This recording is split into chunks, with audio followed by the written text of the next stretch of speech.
Krokot adalah tanaman liar bisa tumbuh di mana-mana, tidak hanya di persawahan ik subur tapi juga di daerah ik tanahnya tandus. Bahkan krokot bisa hidup di sela-sela trotoar di pinggir jalan. Krokot tumbuh liar di tempat-tempat terbuka yang terkena sinar matahari. Tanaman ini diperkirakan berasal dari daratan Amerika tropis di Brasil yang dapat tumbuh dari dataran rendah sampai ketinggian 1800 mdpl. Tanaman yang punya nama ilmiah Portulaca oleracea ini merupakan tanaman herba setahun yang termasuk dalam famili Portulaceae. Tumbuhan krokot tumbuh subur di Indonesia biasanya tumbuh sebagai gulma. Untuk ukuran daun dan ukuran dari batang krokot tergantung dari tempat mereka tumbuh. Jika mereka tumbuh di lahan yang subur akan memiliki ketebalan daun, batang yang berbeda dengan mereka yang tumbuh di lahan tandus. Baik batang, daun, kuncup bunga kuning dapat dikonsumsi. Biji krokot seperti bubuk teh hitam, yang sering digunakan untuk membuat beberapa minuman herbal. Daun krokot kaya akan omega 3. Dalam 100 gram daun krokot segar mengandung 225-300 mg asam linolenat, 3,18, 9,12, 15. Senyawa ini dapat menurunkan kolesterol darah, karena untuk membuang kolesterol diperlukan di antaranya omega 3 ini. Omega 3 juga dapat mencegah fatty liver, dalam hepar tertimbun lemak trigliserida. Karena omega 3 diperlukan untuk membuat kulit, shell, dari VLDL, suatu lipoprotein yang mengangkut triacylglycerol dari hepar ke seluruh tubuh.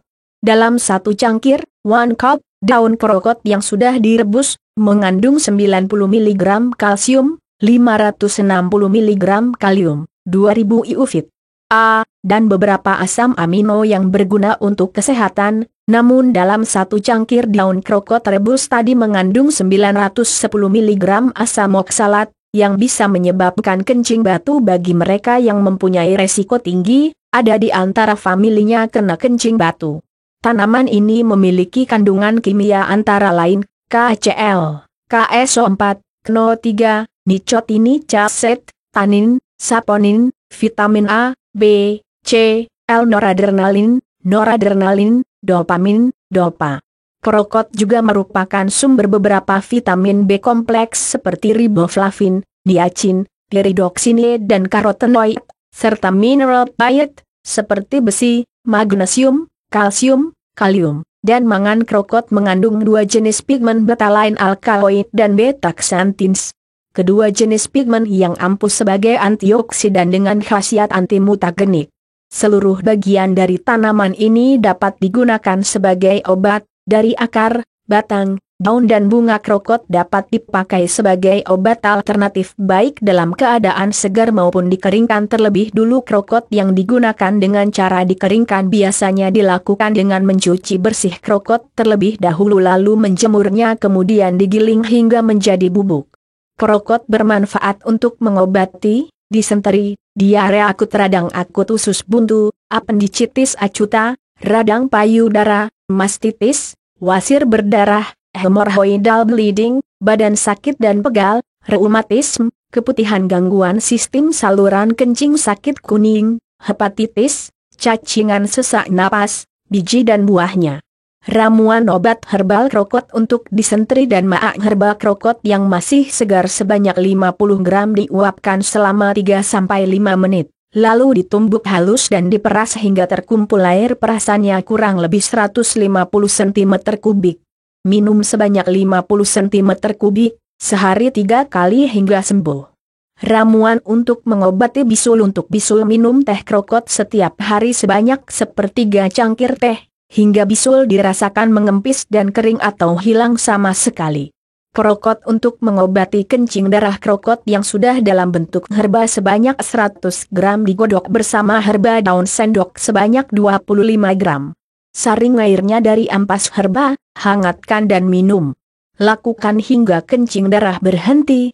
Mengatasi jantung berdebar serta gugup gelisah. 4 batang krokot dicuci lalu digiling. Tambah setengah cangkir air putih matang, dan 1 sendok makan madu. Kemudian diperas dan disaring airnya lalu diminum. Lakukan 2 kali sehari hingga gejala jantung berdebar berkurang atau berhenti sama sekali. Atau, herba krokot segar sebanyak 25 gram dikukus sebentar lalu digiling halus dan diperas.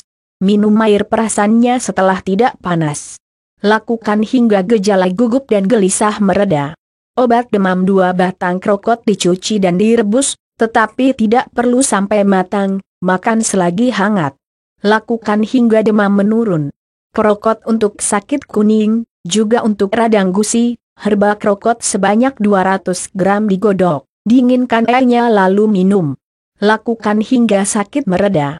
Borok, radang kulit herba krokot segar segenggam dicuci bersih, ditumbuk halus, tambahkan sedikit garam. Oleskan pada bagian yang sakit. Radang akut usus buntu ambil herba segara krokot segenggam, dicuci bersih lalu ditumbuk dan diperas sampai terkumpul lebih kurang 30 ml. Tambahkan gula putih secukupnya dan air matang yang sudah dingin sampai menjadi 100 ml, minum. Lakukan 3 kali sehari. Krokot untuk mengatasi keputihan. 200 gram krokot dicuci dan diambil airnya kemudian masukkan putih telur lalu ditim. Makan selagi hangat. Uji klinis terhadap krokot sebagai antioksidan. Sebuah penelitian yang dilakukan oleh Setyo Sri Raharjo, Dr. M.Kes dan S. Andi Jusuf, Dr. M.Kes dari Fak. Kedokteran UNS menunjukkan kemampuan krokot sebagai antioksidan, berikut ulasannya. Menggoreng dengan cara deep frying berisiko terbentuknya radikal bebas, dan penurunan kapasitas antioksidan, sehingga mengakibatkan kerusakan jaringan tubuh, antara lain penyakit kanker, inflamasi, aterosklerosis, proses penuaan, termasuk kerusakan sel liver. Krokot merupakan sumber antioksidan alami. Fungsi antioksidan ini terkait dengan asam lemak omega 3, alfa-tokoferol, asam askorbat, beta-karoten dan glutathione yang dikandungnya. Penelitian ini bertujuan mengetahui efek extra daun krokot, Portulaca oleracea L, sebagai antioksidan alami terhadap kadar alanin transaminase, ALK, dan gambaran sel hepar tikus putih, Ratus novergicus L, yang diberi minyak goreng deep frying. 25 ekor tikus setelah diadaptasi selama 7 hari dibagi menjadi 5 kelompok. Kemudian hari ke-8 sampai dengan hari ke-21 diberi perlakuan. Kelompok I diberi Aquades, kelompok II diberi minyak goreng deep frying, kelompok II diberi minyak goreng deep frying plus vitamin C 18 mg ekor hari, kelompok IV diberi minyak goreng deep frying plus ekstrak krokot 50 mg ekor hari, kelompok V diberi minyak goreng deep frying plus ekstrak krokot 100 mg ekor hari. Hari ke-22 semua sampel enzim liver, ALT, serta gambaran histologi sel hepar. Hasil pemeriksaan ALT menunjukkan adanya perbedaan bermakna antara kelima kelompok perlakuan dengan P sama dengan 0,00. Hasil post hoc test menunjukkan adanya perbedaan bermakna antara kelompok I, kontrol negatif, dengan kelompok II, IV, dan V, P sama dengan 0,00, serta antara kelompok II, kontrol positif, dengan kelompok V, dosis 2, dengan P sama dengan 0,05. Sedangkan hasil pemeriksaan histologi menunjukkan kelompok II dan IV menunjukkan gambaran jaringan hati yang mirip dengan persentase nekrosis sel hati lebih kecil dari kelompok II, tapi masih lebih besar dari kelompok I. Uji Kruskal-Wallis antar kelompok menunjukkan hasil yang signifikan, P 0,002, P0.